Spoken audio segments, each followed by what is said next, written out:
Hey up, it's Farmer Phil here at Peahy Farms, and today we're going to be talking about how to grow great garlic, just like these gems right here. Now garlic has to be my favourite annual vegetable. It can be high yielding, low maintenance, just easy care. And there's nothing quite like the taste of fresh sweet garlic coming into summer. And really when it comes to growing great garlic, it really starts with a seed stock. And so we'd advise on you searching out seed stock that's attuned to your local climate from a good, ideally organic grower, and getting nice big seed cloves or bulbs. And we'll show you a little tip right now on just how to get those seeds off that bulb, and a wee little secret if you're struggling. So for your seed garlic, it's important only to choose the largest cloves from your bulb of garlic, because the size of the clove is directly related to the size of the bulb that will grow. And to harvest it, it's pretty simple. I like to just be quite careful about it, because you want to keep the foot intact. So I'll remove a bit of the outer layers of the skin, just crack it there, and then go in and pop outwards. And you can see the garlic clove as a wee foot, that root basal area, and you want to keep the footprint on the garlic. And so that's how you can just go around, and then once you've got one out, keep pulling off. And what you see sometimes happens, this is a multi-little clove, I wouldn't use this for seed, but the foot stays on the base of the garlic, which you generally wouldn't use. But a tip I can see we often use is this foot part. I'll do it with one that we'll reuse, where it stayed intact. There's often a little just kind of crease if at the base of the foot, and if you get a sharp knife, you can just wedge that underneath, pull back, and the foot comes off, and so you can reuse that. And we've found that you'll still get 80 to 90% of the success rate of planting cloves where you've had to just modify the foot as you would with ones that have come off equally. So a little wee tip there, if you've only got a limited supply of your seed garlic and you want to get as much out of it as possible, that's one way to get a little bit more if you can't get the foot off first time around. So after you've got your good quality seed stock, the next tip is bed prep. And as you can see behind us, we use tarps a lot here in the garden on the farm, and that's really keeping under control of the annual and perennial weeds. So when we pull that tarp back, what we tend to have are these really nice clean beds ready to plant straight into, and that's ideal for garlic because it just hates competition. You don't want weeds growing with it because it really can impact the sides of the bulbs that will form. And so what we do with our garlic beds, we just give them a light forking, and by that it's more like how the technique you'd use with a broad fork, go in with the fork, dig it in, ease it back, no inversion of the soil, just allow it for water and air to get deeper into the soil profile, top it up with compost if needed, and then you've got a bed that you can probably dig down at least into your wrist deep, if not to your elbow. And what that does, will really help the drainage of these beds, because garlic really doesn't like wet feet.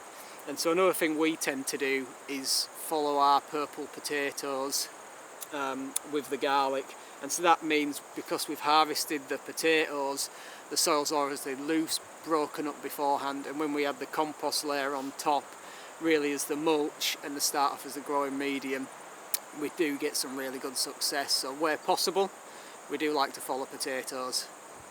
So whilst garlic is really easy care, there's one issue that's pretty much global now, and that's rust, which is an airborne fungal disease, and it shows up literally like rust does on metal on your garlic leaves. It starts off with little brown blotches that then spread, and if you touch it you get a browny, reddy ochre residue on your hand, just like you would of rubbing your hand down some rusty metal. And that can, if it's severe enough, really impact the growth and the vigour of the plant. It can eventually kill it if it strikes early and hard, and ultimately will drastically impact your yield if you get a bad hit of it. And so what we've found the best way to deal with rust is prevention. And the two things that have had the biggest impact for us are getting it in the ground early, because we're relatively temperate, and good airflow. And that good airflow is both adequate spacing between each clove that you plant, and also in your garden, if you've got a bit more of a less sheltered spot, so you're not getting still air, that can make a really big difference. And we've even noticed it on garlics that are planted closer to the windbreak. Our shade cloth certainly tend to suffer with it more than those just a few metres away that will get a bit more airflow. So they're the two big takeaways I'd have for dealing with rust, and it can certainly make a big difference by doing those two things. So planting 4 to a 750 bed as opposed to 5 would be one thing, one way of dealing with that.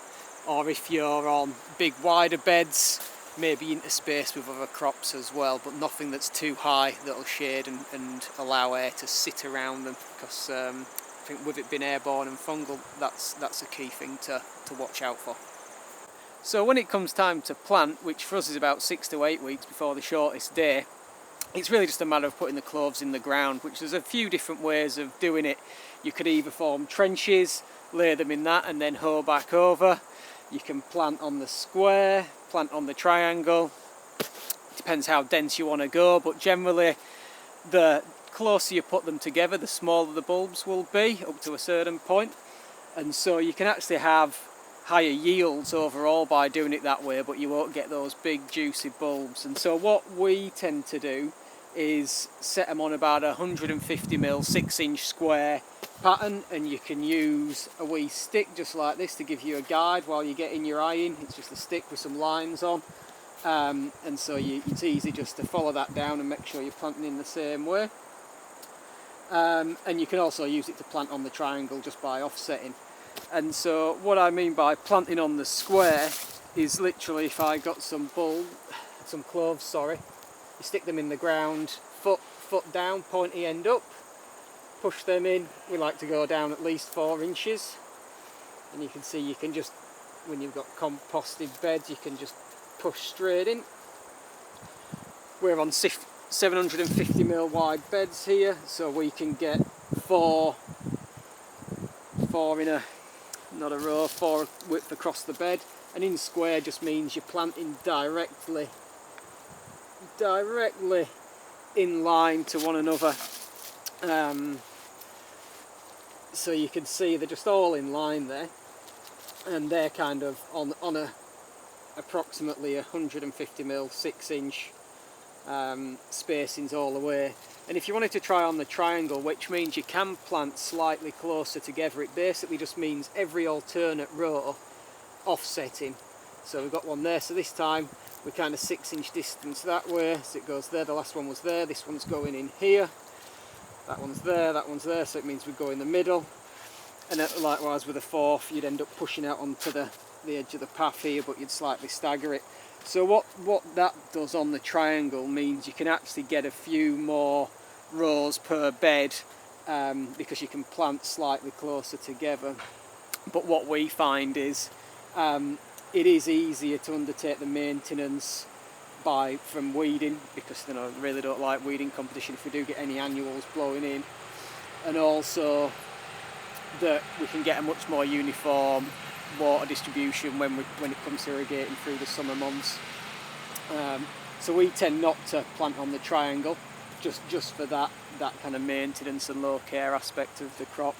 But it really is just as easy as getting them, sticking them in the ground, covering them back over, and then waiting for them to pop their heads up.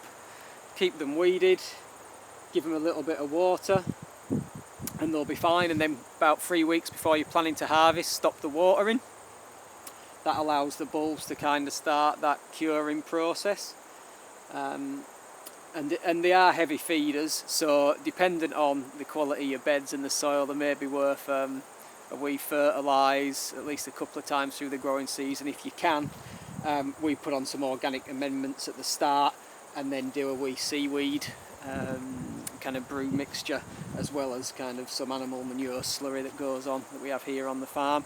That seems to work wonders for us. and then as the leaves start dying back, that'll start signalling the time to harvest. But hopefully that's given you an idea of how we at least get the garlic in the ground, in the bed prep, and hopefully it give you some ideas of how easy it is to grow and you have some success for yourself. Catch you later.